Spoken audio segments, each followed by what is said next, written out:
So nag-glow.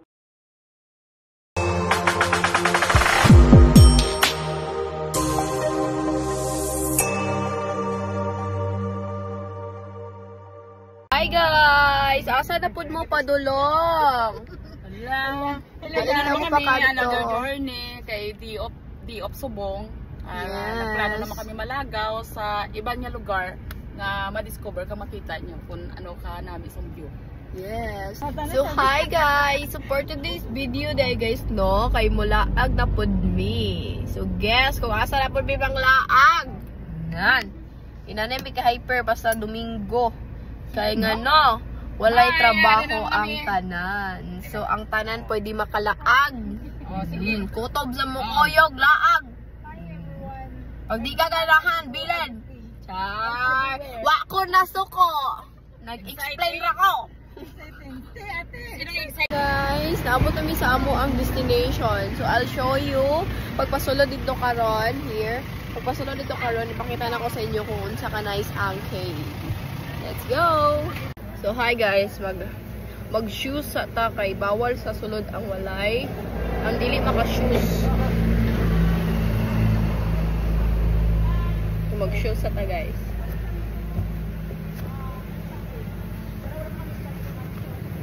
Kay cave ang amo adtuan.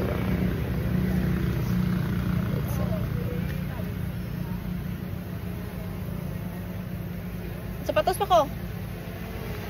Oh, bawal di ba? Kung sapatos pa man na si kuya.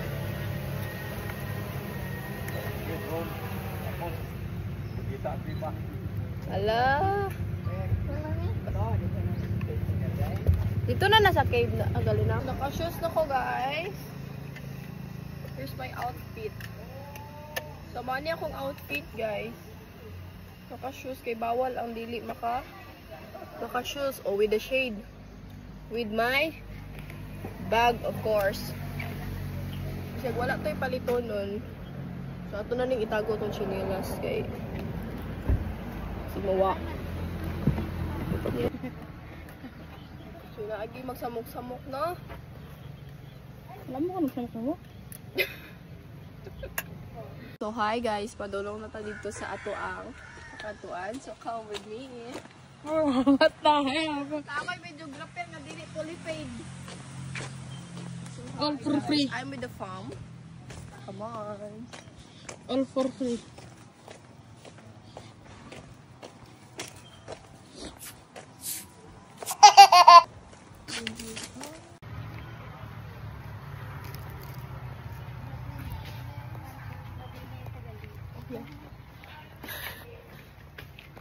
Mas kuila pa manggod ta.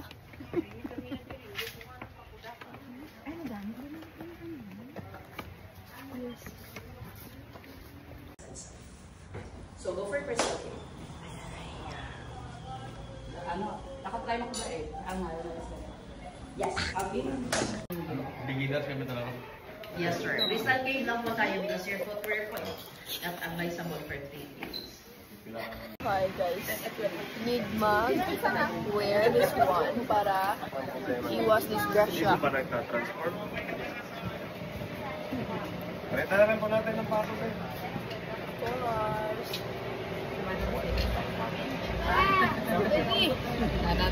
Of course, dapat nakakalo ang tanan, no?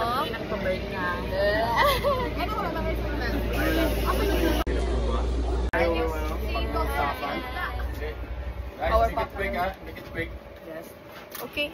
Roma, ako po yung magiging guide sa iyo ngayon. So yung cave na bibisitahin natin ngayon is yun po yung pinaka-active na cave dito. Kaya po pinagbabawal lang po namin na hawakan or i-touch yung any rock formation sa loob para hindi po makontamina yung cave. Guys, padulong. Sino po makakasig ang Pero may manibilin. Agan ng taon mo. Of course. Parang speech-lit dito. First cave is Panligawan Cave po yun. Yun po yung tinatawag natin. First cave guys. Marriage cave.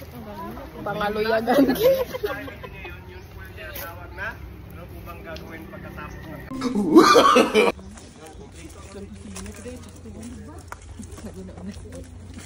Gani. Mga pag-construction man may very good. Nami patukod nga ko Andre Cave.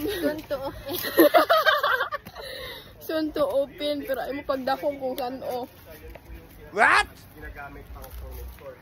Saka yung dahon ng isang teak tree ay may isa po siyang kakaibang. So naglakad na mga personism. Of course.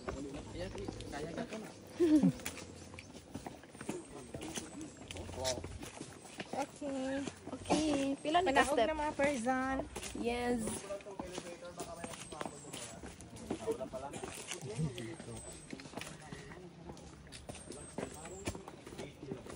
Anak, di karong pagkaka, no? Gani. So cute sa inyo. Ito, kargahin ko na kayong dahon.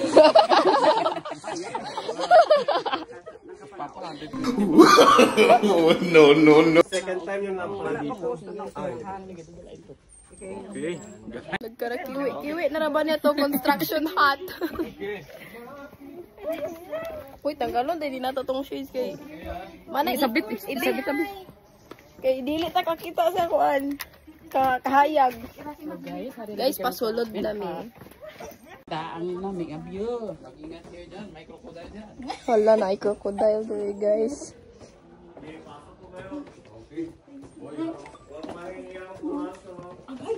Pwede na mag-flashlight, kuya? Yes. So, kailangan nyo po pa ng flashlight po. So, bago po ang lahat, gusto ko lang ipaalala sa inyong lahat na dito banda is meron pong mga tayo-tayo ng dragon. Meron kasi mga dragon ng katira dito eh. So, dito sa railings na to, avoid nyo lang din po ito.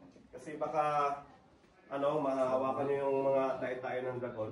Anyways, marami nang bisita ngayong araw, kaya medyo kunti na lang tip ng stalactites. Yun yung po yung makikita natin sa taas.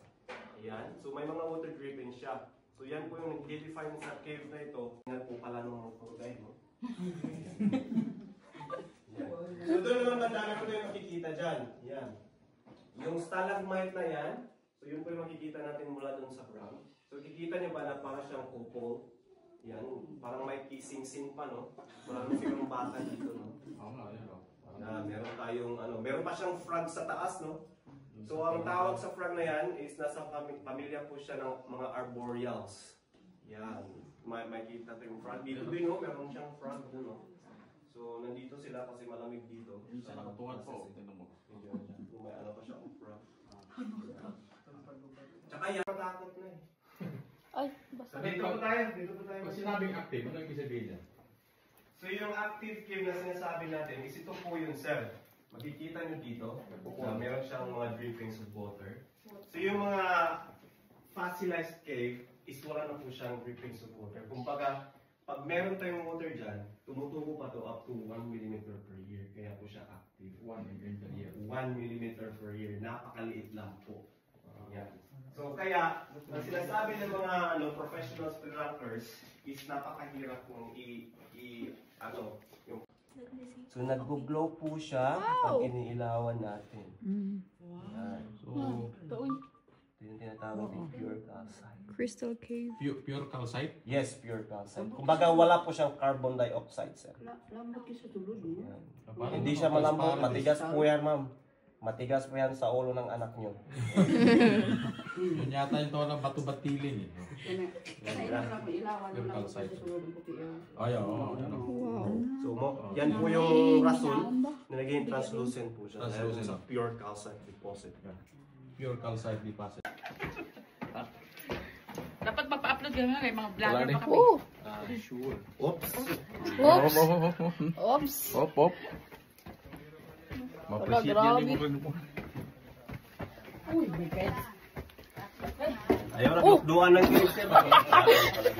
Gilukdo!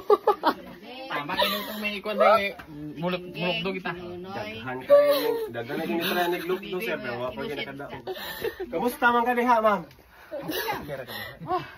Si Manang naligo! Uy! Sige. Ako dapat akong gikamusta mo kung naanunsan ako. Basta na ko kayo. Gid ka ba? Gali man. May lang yun, naka Kami na itong... nagkaon niya, ma'am. Uy, kanindot. Dali ba kay, ni-incheck na ako mata. Hi! Congrats! Gid na mo nang mga Kay nahuman yun. grabe na basa gid ko. Oh,